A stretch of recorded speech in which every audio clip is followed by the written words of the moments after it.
Are you looking for a GPU, whether to buy or upgrade? I just want to let you know it is a great time. Ever since COVID-19, I have not remembered GPUs being at MSRP, but voila, suddenly we're at this point where GPUs are kind of good price. But there's always a but, isn't there? There are some GPUs that I would not recommend buying, even though they might be good price. So in this video, I want to show you the best GPUs to buy in 2025. Perhaps shine light on some of the GPUs that you didn't even know were released this year, and perhaps you didn't even know existed, because I haven't seen that many people talk about them. But also talk about some of the GPUs that I don't think are worth buying. So if you want to pick any of my favorite GPUs out, I'm going to leave the links in the description below, and let's get right to it.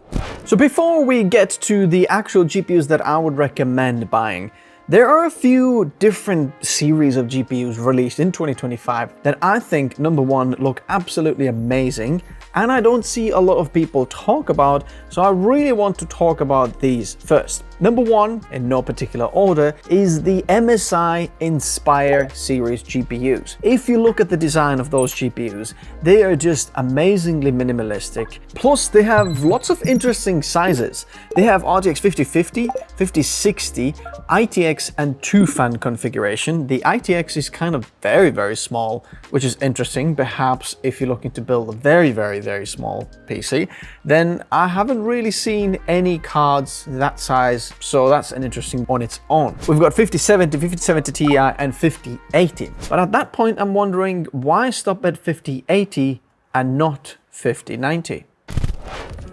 Then there is MSI EXPERT series, another one of the MSI graphics cards, which interestingly I don't see many people talk about. The EXPERT series, they have the 40 series, but also 50 series. 40 series, in some ways, I think the design looks better. They're very similar, so you know they're EXPERT series. They have the 5070 Ti model and the 5080 model of the EXPERT series. Again, I've got the same complaint.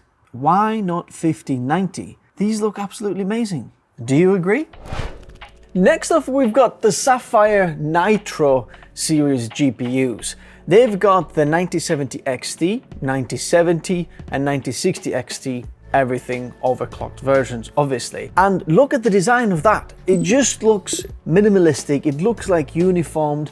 It doesn't scream gamery to me. I'm a big fan of that design. It just looks amazing. I know they're AMD GPUs, which brings me to the point of, why not NVIDIA GPUs? Why aren't there any NVIDIA GPUs available for this? That would be amazing. If you're looking to pick any of those up, I'm going to leave the link in the description below. And then obviously we've got to talk about ASUS PROART. I like how they are in this design kind of category of GPUs that still look nice. They haven't made the GPUs massive for no reason. They've expanded them slightly bigger than the 40 series and added wood onto it, which is really cool. I can't wait to test them out myself. But they have something very special that I haven't seen any other GPUs out there have, which is USB-C video output. On a graphics card, that's, I think, a unicorn. Secondly, they have 3 months for free Adobe Creative Cloud membership with the GPU. So if you already are a creator who's paying for Adobe Creative Cloud, whatever you're paying monthly, now you can get 3 months for free. So that might make this GPU particularly affordable for you. Plus, it looks really nice. But I've got the same issue with PROART GPUs. Why not 5090? Why does it always have to top out at 5080? They have 5070 Ti and 5080. Where's the 5090?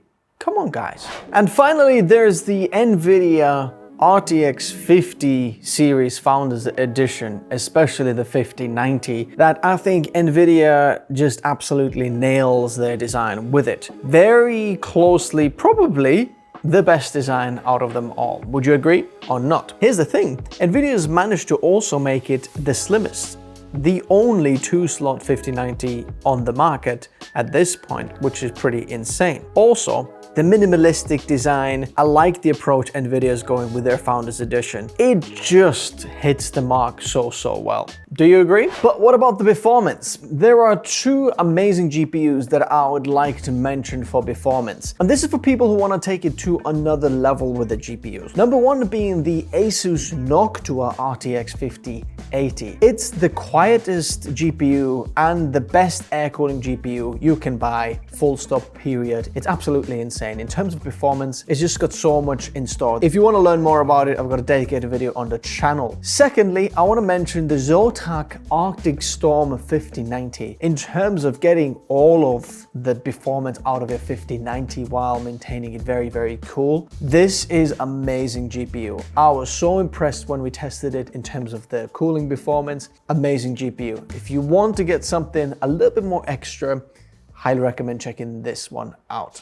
So then, the best of 2025, which ones do I actually recommend? Bear in mind, this here is the unicorn list, or what you've seen me call on this channel, the best bang for buck. But one of them is Intel Arc GPUs, especially the Arc B580 or the A770, depending on the pricing. Check it out in the video description below. The Intel Arc B580 you can pick up now, finally, for MSRP of $249, which has taken a while since it's got to this point. And at that price point, it is very hard to beat. Also, I'm seeing that during the holiday season, Intel's running a special deal on where you get a free game on it. If you're a gamer, you're probably going to find it helpful, apparently worth up to $59.99. And if you were going to buy this anyway, then the GPU deal is super lucrative. But why is Arc one of the best ones that I would recommend, even though being one of the newest guys in the GPU market? Well, they are. Firstly,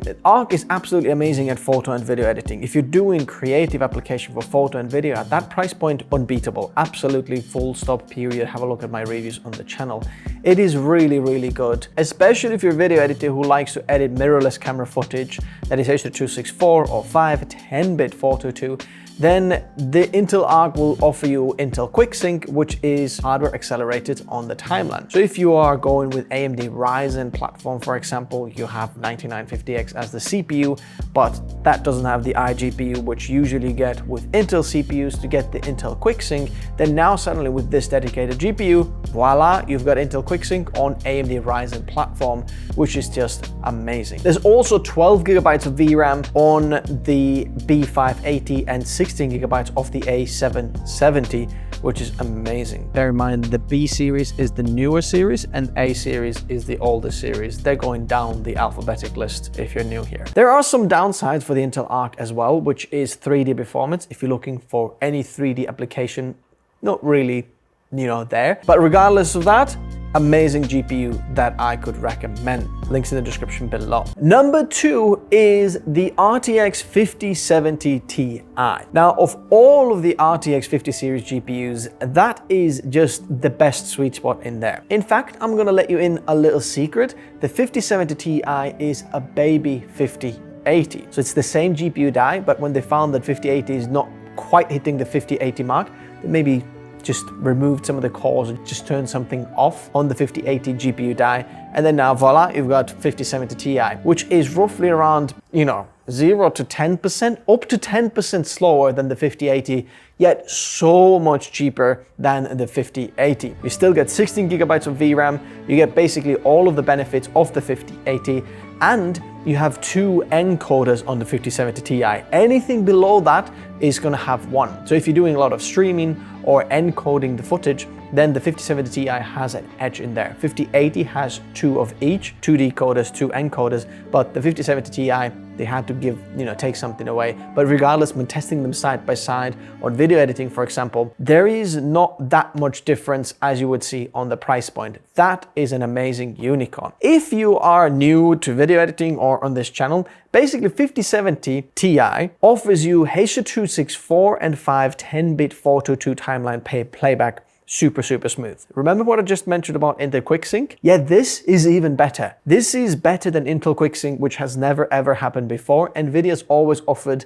as much, or Intel's offered even more. Now, I know that Intel's coming up series will offer even more codec support, but at the same time, right now, the 5070 Ti and all the 50 series, they have basically Intel QuickSync on Adobe Premiere Pro, DaVinci Resolve. They are just the best. I'm seeing a few here on offer, even under MSRP, one from MSI, then there's ASUS, Prime, and then Gigabyte WindForce. I'm gonna leave those links in the description below if you wanna pick them up. They are fantastic, definitely worth considering. Now moving on to number 3 GPU, and this is the RTX 5090. Now, let's pause for a minute, because that is one of the most expensive GPUs you can buy. And you know that this is kind of on its own category. You can build a full PC for that same GPU price point, but at the same time, this GPU is also in a league of its own. And if you remember how much the Titan cards cost, well, basically it is a Titan card, but the performance is out of this world. Firstly, VRAM is double from RTX 5080. You have 3 encoders now, 2 decoders, and the performance of 3D, video, photo, architecture, gaming, AI, anything you throw at it, it's just out of this world. There is no competition to RTX 5090. There's just any of the other manufacturers. AMD said, hey, do you know what? We're gonna just compete at the lower end, because the best one, we have nothing even close. It would be embarrassing. The same for Intel. Nobody can match the 5090 performance, but especially if you're a creator, the 32 gigabytes of VRAM, the encoders, decoders, whatever you throw at it, it's just amazing. It is top of the chart if you're looking for the best, and just forget about it and don't think about, oh, should I upgrade or downgrade? Just get the 5090 and you're gonna be sound for a very long time. There is a huge but and recommendation when you're going with RTX 5090, which is the power supply. Please make sure that your power supply is ATX 3.1 and PCIe 5.1 certified. That ensures that it's got the latest certifications for the cable connection and safety and everything. Make sure you've got that one. I'm gonna leave some in the video description below. Where's AMD GPUs? Why didn't you mention any of those? What have you got against AMD? Here's the thing. I've actually got a very good relationship with AMD, and I've tested lots of AMD stuff on the channel. As you've seen, I absolutely love AMD. But there is one thing that makes me slightly suspicious about AMD GPUs. Ever since the latest 90 series of AMD Radeon GPUs got released, they asked me, would you like a sample to test on the channel? I said, of course, absolutely. Guess what? It's been more than a year and there's been no samples. I've followed up with them, I've asked other, vendors, other board partners. Nobody really wants to give this to this channel as a creator focused channel. I'm supposing they kind of can read the benchmarks between the lines and they don't really want to show them on this channel. And if you look at AMD keynote, AMD didn't mention anything about creative applications. They just gaming everything, price point for gaming, comparing to 5070, 4070 and so on. That's why I can't really recommend them. Number one, I'm a little bit suspicious of the performance because I haven't even tested it. And I'm hoping that we can fix this in the future. I would love to test this and really show this, because this is one of the most requested comments on the channel. Where is the 9070 XT, 9070, 9060 XT review? Another question you might have is, why not the RTX 4000 series GPUs? And honestly, ever since the 5000 came out, they stopped producing the 4000, which means that the 4000, what you can find out there is just a reminder of stock. And if you're looking at the pricing of new, please don't buy the 4000 series because they're charging more or the same price as 5000 series, which is not as good value for money. That's why I can't recommend the 4000 series. But that's for the new cards. If you want to buy used, go for it. But there's a bit of a risk. But I feel like these ones that I mentioned are the ones where you get the best bang for your money, best bang for your buck. Yes, you absolutely can buy a 5080 if you have the money, but I don't think it's worth it. I think the ones that I mentioned to you are the ones that are worth it. So that's what I would go for. Let me know if you agree in the comment section below. If you enjoyed this video, subscribe. Let me know what should we cover next. I think people have been requesting the motherboard videos. I'll see you in the next video. Bye-bye.